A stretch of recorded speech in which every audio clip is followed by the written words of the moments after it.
Gallo fino, fiel amigo, no sabe cuánto lo admiro. Le agradezco por su tiempo y brindarme su cariño.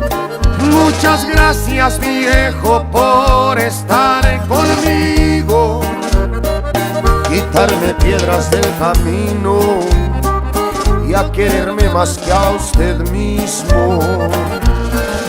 Tantas cosas que ha vivido, usted se merece un libro.